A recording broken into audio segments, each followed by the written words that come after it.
Okay, magandang araw po. We provide families. Kumusta na kayo dyan? Ayan, ito po si Dr. Ray Salinel Jr. Andito naman po tayo sa ating pong segment, sa ating pong part na health advice ni Dr. Ray Salinel Jr. Lagi kayong tumambay dito ha. Marami kayong matututunan.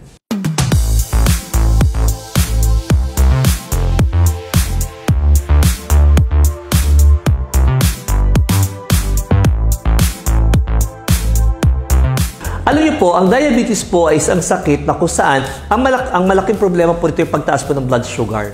Now, hindi po masama ang asukal or yung glucose sa katawan po ng tao. As a matter of fact, kaya ako ganito kadaldal dahil po sa sugar na galing po sa kinain ko, na nagagamit ko ng tama. Bakit ko nagagamit ng tama? Sa presence po ng isang napaka-importanting hormones na ang tawag po ay insulin. Yung insulin po ay isang napaka-importanting hormones po sa katawan ng tao. Galing po sa lapay natin or yung ating pong pancreas. Okay? Kung walang insulin, kulang ang insulin. Number 3, bugok ang pagkakagawa, insulin resistant. Yung ating pong mga selula, hindi siya nakakakilala sa presensya po ng insulin. Malaking disaster po yan. Yung insulin ay parang siyang nagsisilbi pong susi. Yung insulin, para mabuksan po ang ating selula, para papasukin po ang glucose doon sa loob ng cell, lalo na po sa mitochondria po, mako-convert into energy. Siya po magbibigay ng enerhiya sa atin sa araw-araw na ginagawa po natin. Kaya kayo bumabangon everyday, kaya kayo nakakapasok, nakakapag-isip, nakakapaglakad po, nakakapaglaban, nakakapagplansya. Dahil po sa presence po ng glucose na nagagamit po natin sa tulong po ng insulin. Okay, pag wala na yan or kulang na, nako, diabetes na po ang kahihinatnan po natin. Ano-ano yung mga peligro or risk factors para magkaroon ka ng diabetes? Ayan na naman, lahi. Kung may lahi ka. Number 2, sedentary lifestyle. Wala kang ginawa, kundi kumain, matulog, humilata, wala ka man ng exercise. Lalo na po sa panahon na ito, di ba? Nauso yung mga YouTube na yan, Netflix, ano pa ba yung mga pinapanood nyo? Lagi na nakaupo, lagi na nakahiga, tablet, okay? Lalo na po yung mga kabataan po, dumadami na po, matatabang mga kabataan po ngayon. Because of that, wrong lifestyle, okay? Mga paninigarilyo, pag-inom ng alak, okay? Hypertension. Minsan, una po nagpapakita ang high blood, susunod na po ang diabetes. Okay? Yan po ang pangunahin po mga peligro para po kayo magkaroon ng diabetes. Now, pag may diabetes tayo, ano pwedeng mangyari po sa atin?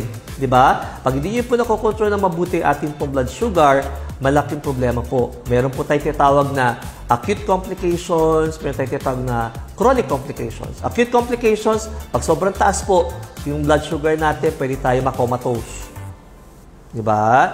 Pagka masyadong mababa, hypoglycemia naman, nakamamatay din yun. Now, chronic complications. Ano yung chronic complications? Marami yun. Meron tayo tinatawag ng microvascular complications.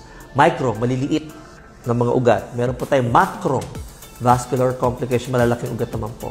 Microvascular, mata. Maliliit ugat natin dyan. Kidney natin, maliliit po yan. Aba, isa po sa pangunahing kadahilanan kung bakit po biglang lalabo ang mata po natin, sugar po or diabetes. Bakit po biglang dumami na po ang mga dialysis center? Mapapansin niyo po, dumadami na ang dialysis center po sa Pilipinas dahil po sa diabetes. Okay? Ano po yung mga macrovascular complication, atake sa puso, stroke, hypertension. Yan po. At yung mga peripheral vascular disease na tinatawag po natin, yung problema po sa sirkulasyon sa mga periphery po natin sa kamay at paa. No? Kaya po marami po napuputulan. Ano? Dahil na po sa mga ganyan. Neuropathy. No? Neuropathy po yung pong parang tinutusok ng karayo. No? Manhid na. No? Hanggang sa wala na. May sugat na, nabubulok na, putol na. Yan ang problema natin po sa diabetes. Okay. Now, malaki po ang influensya, malaki po ang factor ng kinakain natin sa araw-araw. Napakalaki po talaga. Okay? Kung ikaw po ay talaga naman po medyo napapasarap yung kain mo at dumadayo ko pa ng fiesta. O kaya mga birthday party, naku, delikado yan. Okay? Dadami po, tataas po ang sugar level po natin. Siyempre, ano ba yung pinakamasarap na sensasyon sa ating pong dila? Matamis. Diba? Kaya nga po dumami. Hindi mo papansin, dumadami na po yung mga mga donuts, cakes, mga milk tea. Naku, ayaw natin yan. Okay, mga ganyan matatamis po, ayaw po natin yan. Kasi nga po, yan po yung mga culprit, kaya puro dumami po ang kumakain ng matatamis, o kaya tumataas po yung diabetes po. Soft drinks, ayaw po natin yan. No, no, no po talaga yan. Kailangan po natin magamit yung asukal na kinakain natin through tamang pagkain. Tamang pagkain po talaga. Okay, bawasan po ang rice. Okay, exercise regularly. Kailangan po natin yon. Jogging, walking, brisk walking po, swimming, cycling, treadmill po. Napakalaki po ng tulong yan. Okay, sa ating pong kalusugan. Siyempre, tamang gamot. Kung talagang hindi na po natin mapigilan talaga tamang gamot. Meron pong iniinom. Meron pong insulin.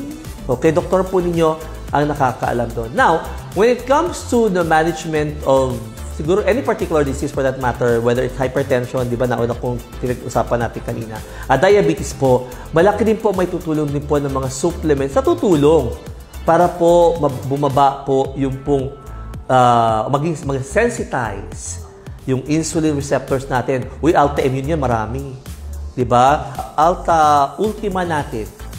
Meron din po dong sangkap doon na nasa-sensitize yung pong insulin receptors. I think the frankincense. May mga sangkap yung mga produkto po natin na katutulong po, no? Para ma-sensitize po, maging sensitibo muli yung insulin receptors sa mga cells po natin. Kasi yun ang kailangan natin eh. Ma-sensitize po para po gumana siya ulit. Okay? Yan po, malaki po may tutulong po ng mga produkto natin. Alta Ultima, Alta Immune, okay, Alta Prima. Okay? Para po sa pasyente po natin may diabetes. Ayan! Prevention is better than a pound of cure. Napaka-old cliche, no? Napaka-kikay, napaka-simple. Pero actually po, malaki po talaga ang nagagawa po ng preventive measures of prevention. Kaya, huwag niyong sayangin po itong presensya ng ating pong Alta Immune, Alta Prima, Alta Ultima. Gawin niyo pong lagi pong uminom ng ating pong mga produkto, mga kaibigan, mga We Provide Families po sa inyo. Okay? Rise and shine!